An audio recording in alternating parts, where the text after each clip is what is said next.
Hey, what's up everybody? Jason here. Hope you're staying safe wherever you are in the world. Welcome to 3-Minute-ish Tutorials, a show where I get to the point as quick as possible. And this show is all about how to get yourself more organized as a producer, mix engineer, somebody who's working on multiple projects, etc. There's two things I'm going to go over. One is the concept of project alternatives in Logic. So whatever DAW you're using, I'm sure they have a similar construct where you can have multiple versions of the same project, or even if you just have to have separate projects. And the second is getting into note-taking, which sounds really simple and easy, but there's a few little tips that I use that really speeds up my workflow and makes things a lot easier. So the first is project alternatives. So in Logic, you have the ability to create different project alternatives, so you can have a mix and you can create a snapshot of it. You can create a new version and basically run amok in it, and you never have to worry about losing something you might have done before, because you can always go back to any version. So having worked as a software developer, building applications, doing releases and release notes and stuff like that, just basically applying that same concept. So major revisions for me is jumping, say, from 7 to 8. Minor revisions for me is jumping from 8.1 to 8.2. And then really micro changes would be going from, right now I'm working on 8.1.5. So there's going to be some very small changes that I'm going to be doing for the next mix. So I can always go back to any one of those if I really wreck something and I want to go back and remember what I did in a previous version. So the other cool thing you can do with Logic is, this will make your project files bigger. You can get to a point where you can just export an alternative as its own project and you can start over again to make the files a little bit easier to manage. And again, depending on what your hardware is like for your computer.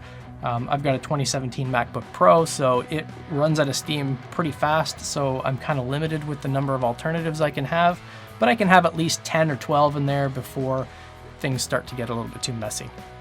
So the next one is looking at using the good old-fashioned notepad, and notes work too. So if you're a really good hand note taker, go for it. What I do to combine these techniques is I do this at the track level, and I also do this at the project level. So I can go in here and see that in 8.1.4, this was the amp modeler I used for the guitar player solo, and then 8.1.5, I replaced it with this.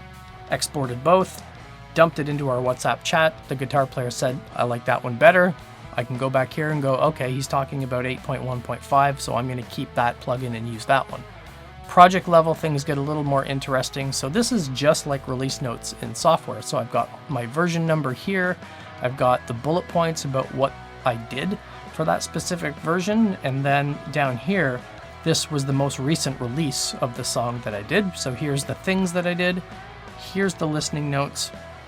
Because I will export the song from Logic, I'll dump it into eMaster, put headphones on, sit here with my eyes closed, and just type everything that I hear. So like a stream of consciousness, if you will.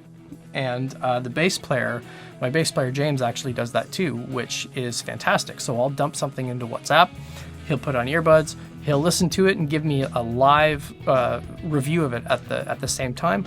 I'll paste his stuff from WhatsApp into here. Now I've got everything nice and organized.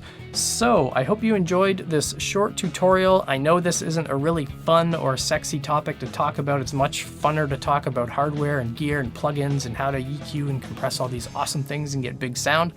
This is the stuff day in and day out that really saves my butt when I forget something I might have did in a previous version, because I'm never just working on one file from start to finish. And like most people out there, I've got a day job, I've got a family, so there's stuff that I need to be doing, so I can't just be in front of one song start to finish for the whole time. It's kind of a part-time thing. So hope you enjoyed this short video. Leave a comment with any tips you might have about how you keep yourself organized. Like and subscribe. Stay safe wherever you are in the world. Keep on rocking, and I will see you on the next one.